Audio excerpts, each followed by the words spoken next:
weird. So it's weird to hear people say, here he is, when you walk in the room. Okay.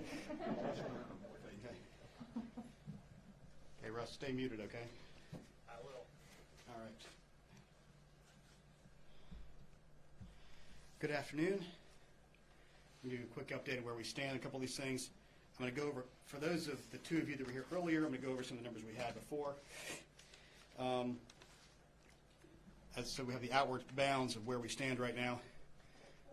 When we got here this morning, the counties had received and accepted 1,018,382 absentee by mail ballots. And early vote credit for voting we had received is 2,074,994. That gets us to a total of 3,093,376 votes that are in the bank ready to go. The one thing I can tell you about that is it means we are standing here today with a record turnout for a runoff. So out of the gate we have that. Now let's move. I'm going to come back to the military and overseas in a moment because it's in the computer. I'll get through what we have on the sheet right now. Let's move to our equipment questions. We went over what happened in Columbia County this morning. There was LNA done, but apparently it looks like it might have been incomplete logic and accuracy testing. So some precincts were fine. I think that 26 of their, I believe it was 46 that were affected by not having what they call an I button, which is a small magnetic key that allows you to turn on the ICP, which is the polling place scanner, so you can open the polling location for scanning. They couldn't do that, so if they couldn't get the poll worker cards to work as well, then they use the emergency ballots, put those into the emergency bin, so voting never stopped in these locations. But because of that potential issue having slowed down, they've gone to court for two precincts, two polling locations for extension. And I almost laugh when it says it's going to extend one from 7 to 7:01, and do another one from 7 to 7:04. The only other court order extension we don't have a reason for it yet, is one in Tift County for 7:40. We anticipate a couple of other ones that might have opened up late, but we don't have specifics on that yet. There was a rumor of an issue in Gilmer County where they had to ask the people in the courthouse to evacuate for a moment. What we were unclear as to what that was about, and that there was a domestic dispute in the atrium area, I believe, and it was resolved relatively quickly. It had nothing to do with the election, had nothing to do with the other threats we've heard about for the last couple of days. We also have a fake report of power outages in Cobb County. We are in close conjunction with both the EMCs and Georgia Power. There are no power outages currently in Georgia that we're aware of. There was a rumor of one in Cobb. It's not true. Actual equipment issues we've seen today. We've had to swap out 3 ICPs. Those are the polling place scanners. 2 because of a jam. 1 just wasn't scanning properly. The 2 with the jam, 1 was in Douglas, 1 was in Paulding, and the final one that wasn't scanning properly was in Oconee. So that is, of the deployed scanners, that's 0.1%. Then for the touch screens we've seen on BMDs, we had to replace 1 in Tatnall and 4 in DeKalb, and 1 in Floyd. The power supply wasn't working properly. So that's 4 out of about 27,000. So that gets us to 0.02% of the touch screens had to be replaced. Let's see. Now on the military ballots, sorry I keep hanging up on people on your phone, Walter. I wanted to give you all the details of that. And what we're trying to do is get to a point where we know exactly what the outward bounds of all the potential ballots are going to be relatively quickly by tomorrow. That includes all the new absentees and everything, except the military ones, which of course, if they are postmarked by today, they can be received by Friday. So bear with me 1 second. I'll reopen this. My computer will work. Here we go. All right. So we have a total of 27,942 UACAVA, which are the military and permanent and temporary overseas voters that are out there. Now I'm going to break this down to 2 subcategories. Of the military, there were 14,260 requests. Of the temporary and permanently overseas, there were 13,682. So far accepted on the military, we have had 4,748 accepted. And of the overseas, permanent or temporary, we had 6,172 accepted. So that means the remaining potentials for those overseas and military are as follows. For the military, there are 9,512 that still could be coming in by Friday. And for the permanent or temporary overseas, that could be 7,510. Gets us to a total of 17,022 that could still be coming in. And let me re-explain for those who remember here from 2 months ago. That is if all of them came in. Let me tell you right now, not all of them are going to come in. We know that because they never all come back in. But that is the outward bound we can see for that. We have put out instructions working with the counties to have them quickly follow the SCB rule we had that they had to begin scanning last week on Monday. The counties followed that rule. The majority of them have caught up to what they had through today. So they can still accept ballots through today. They can empty the drop boxes. They can get their mail today. But those still have to be signature matched and everything. But guess what? There's an election today. So they're going to have till tomorrow morning at noon. We're asking to please get it all in. I anticipate many of them will make it. Some of them may not make it all the way through just because of the volume. And again, as we've said repeatedly, these elections workers and county workers have been beaten into the ground or worked into the ground. They're exhausted. So they're trying to do the best they can on some of these things. So hopefully we'll have those answers relatively quickly. Fulton specifically had 98,000 that had been brought in, and they had gotten through 92,000 last night. They had to still do signature verification on the other 6,000. I know they worked through last night, part of this morning, so I don't know how far they've gotten. They're the largest load, obviously, of those that are out there. So we feel really good that the counties are doing a good job of catching up on this, doing signature verification in public, and we just put out official election bulletins reminding them they have to do the signature verification in public, reminding them they have to do the ballot processing in public. So with that, I will take any questions y'all might have. We'll go to Justin first, sorry. Any indication you were planning for 1 million people to turn out today? Any indication of what that turnout is looking like? It is a subset of 1 million. So far, we have no. The problem is despite what you might have read, our systems aren't hooked to the internet, so we do not know how many people have come in. So it's anecdotal evidence that we receive. And there's a difference now between we're used to lines, meaning there's lots of people. But we've actually gotten relatively efficient with putting people through our processes. So if there's not lines, it doesn't mean there's not a high turnout. It just means they're processing people. We do have some lines in some specific areas. In Bon Air in Houston County, there was an hour at lunch. They had a lunchtime rush that came in. We've seen some in Woodstock, was about an hour. In Paulding County, was about an hour. In Cobb County, we're seeing 20 to 30-minute lines. In DeKalb this morning, we saw some 20-minute lines, but those seems to have abated. But again, this is mainly anecdotal. We do not have specific ways to get this, so we get some of our information the same way y'all would from your friends texting you. Yes, ma'am. Just to clarify, it's Amber Walker, by the way. Amber, say no. Just to clarify that you anticipate about 1 million people to turn out to be on election day. Is that what you said? I guess that's No, we didn't. Some people said that. I said I hope we had a good, healthy turnout. I mean, we could see as low as 600,000. We could see as high as 1.1. We just have no way of knowing. I mean, we've already blown out the turnout record. So no matter what we do, it's going to be a success. So we feel good about that. We would love to see 1 million people vote because that means that we will have really more than double the amount of vote we would have seen in a regular. The previous runoff record was 2.1 million. And that was the Saxby-Chambliss runoff in, don't make me do math at this point, I think it was 2004. Yeah. So if we did this, we'd be at 4 million or so, which is almost double that. Yeah. You don't think this is a sign, the fact that you guys are having such short wait times in most of these polling stations, you don't see that as a sign as low turnout on election day? It may or may not be because we're trying to learn this new system and get used to what those kind of things mean because we are more efficient at getting people through the lines now than we were previously. Because remember, we've eliminated a step. They don't have to fill out certificates, which is generally speaking the longest particular thing.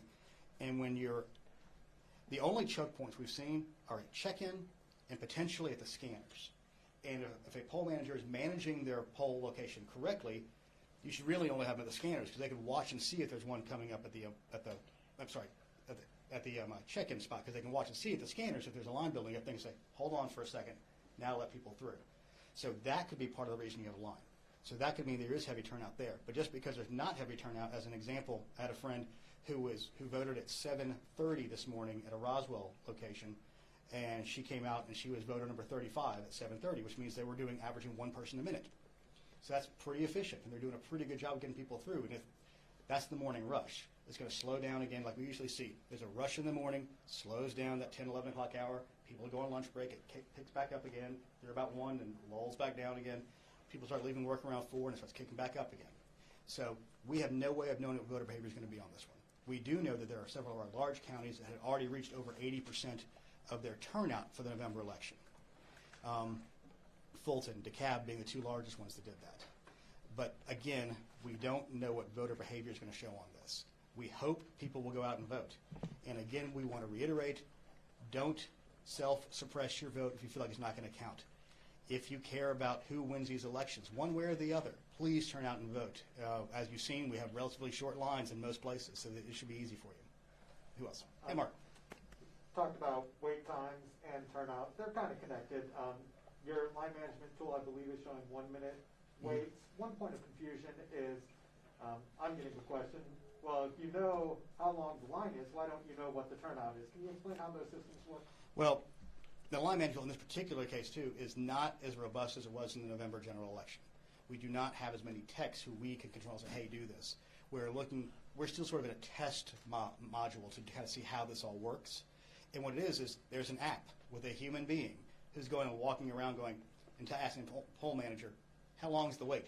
About 10 minutes. Okay, they're putting in, or they're giving a person you take this note, and they make note of the time, and then when they get there, they make note of the time again, and then they put in that's how much time. Has nothing to do with the check-ins on the machines themselves, because as we've made clear, they're not connected to the internet, so we can't know turnout at the same time. They're two separate and apart systems. Okay, yes. I have two questions. Carolyn Payne from CNN. First, can you... Wait, you got two people in the room? Yeah, Is that sorry. fair? A few. You think it's your hometown or something? Can you give us the latest number of outstanding absentee ballots? I can, actually. But while I'm looking that up, I'll take another question. Okay, the other question was, do you guys definitely plan on counting tomorrow? Remember, the counties count. Oh, But we anticipate the results to continue to come in, especially on the absentee by mail that came in today. So we don't know the outward bound of that. That's what I was trying to say. We're trying to get them to check them all in so we all know what the final number is, because we saw confusion based on that because people didn't understand. The people are still voting. No, they're just finally getting around to getting the signature match and making sure, yes, this is an accepted ballot, and they have time to do that. So bear with me a moment while I open one of the 9,000 spreadsheets, and I keep on turning down people. You're going to be very popular, Walter, when you get back to your phone. Let's see. Sorry. So while you do that, since I'm with Caroline. Yes. Do you have an estimate as to how long it'll take to get the results? No. I mean, we're going to start getting results on tonight. We're going to get the biggest bulk of them, like we did last night. It depends on the margin. When you want to get a final outcome, we will know the outstanding number of ballots. If I'm a betting person, which I'm not, I would say it's going to be a couple of days because I anticipate it'll be a close race one way or the other for probably all three of these seats, because most of these people are going to vote straight party one way and straight party another way from the polling that we've seen. So a couple of days before we can start seeing the final numbers. Yes. Again, as best as we can tell. If it's a blowout, who knows? Let's see.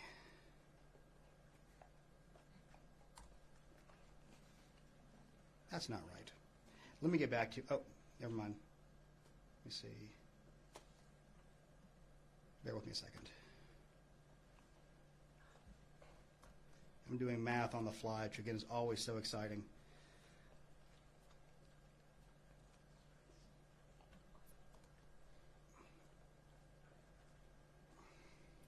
I'm going to have to get back to, hold on. Let me open up another screen because my math is definitely not working on this. We don't have 500,000 that are still out, I don't think. Let's see. I know it's exciting television for everybody. Let's see.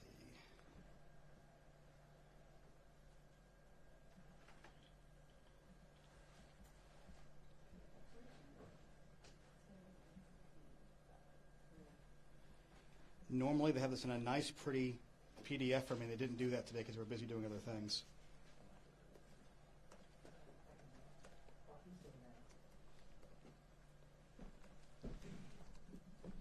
$306,855 is what we still have out. 855. And when, sorry if I should know this, but when can you accept them until tonight at 7 p.m.? The cutoff is 7 o'clock tonight. Okay. That includes drop boxes that have to be locked by 7 o'clock tonight, so that's considered accepted at that point. And that's just getting them in. They still have to be with their signature match. Unless, remember, if there's a signature issue the voter has up to 3 days to cure that ballot. And again, there'll be teams of Republicans and Democrats running around the state getting those last ballots cured. The other thing that can happen is on provisional ballots, those can be verified through Friday on those that need to be verified. All right, what else? Tonight, when we get to vote counting, everybody's going to be watching votes come in. Will early votes be counted first, generally speaking, since those are already in the bag, and then we'll get election It day depends on votes? how the counties choose to do their work today. Some counties are going to take their already pre-scanned mail-in ballots as one of the first things they do, because that is literally going to be done, and they can quickly get the tape done. They have to go through and close the elections on those, the ICPs, the early voting scanners, to get the memory cards off. So that actually takes a little bit of time. Some of them are going to be doing the mail-in first. Some will be doing the absentee in person first. But again, it's up to the county. We've encouraged them to get their mail-in voting quickly, because I think that was one of the things that caused major confusion in November. Mara, any minutes? Yes. Sorry. She hadn't had one yet. Hey, Dave, Paola Yeah. with 11 Alive. Hey. Did you expect today to really have that record turnout? I mean, what's it like to kind of go through this today? Okay, every one of these elections has been different and had their own new sets of ways of making things seem crazier, you know? So today has been relatively light. It's been sort of calm downstairs. I mean, the biggest things we've had to deal with more are rumors, like, you know, the rumor of a closure, the rumor of a bomb scare that was actually a domestic incident, you know? So everybody's kind of on edge for some of these things. But in general, it's been steady as she goes. Like I said, we had 0.02% of touchscreens have a problem, 0.1% of scanners.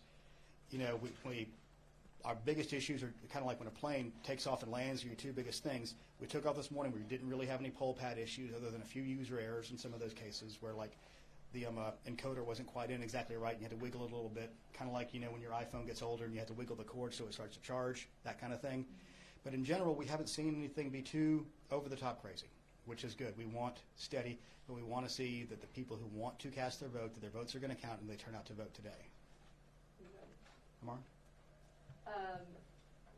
About Columbia County, so some of the precincts there may extend their Well, time. two of them will. One until 7:01 and the other one until 7:04, Okay, and this which is- again feels a little ridiculous to say. And because who went to court over this? The county did. The county themselves. Um, Because they can't keep it open themselves. They have to get by the county themselves. They don't have. The only way you can go past what the state law says is to get a court order. The county felt, okay, we were a minute late starting. Let's add that into the back. We were 4 minutes late starting. Let's add that 4 minutes to the back. Because of those issues with the scanners. and Correct. voting machines. Yes. Okay. And there'll be a couple of other precincts and polling locations around the state that happens with. Like I said, Tift County has one at 7:40. And as we get further in the day, we keep collecting those court orders in, and we'll have a full list by the end of the night. Heard a few complaints about people not being let off work to vote. Is that something your office has heard? And Georgia law does contain some provisions allowing people to be off. We have cited people to that specific law. It's not that anybody can take off for 2 hours to go do this. Your hours have to cover the times you wouldn't be able to do. It's a 12-hour shift, basically. You have to have time within that to do. I'm not a lawyer, but I'm giving you the basics as a layman. If you work from 9 to 5, they don't have to give you time off. You have 2 hours at the beginning and 2 hours at the end. So that kind of thing doesn't happen. But say you work a 12-hour manufacturing shift, they do have to give you those 2 hours to go do it. Anything else? All right. Thanks, y'all. Thank you. Now, anything fun off the record? Nobody asked me about the president's tweet or anything.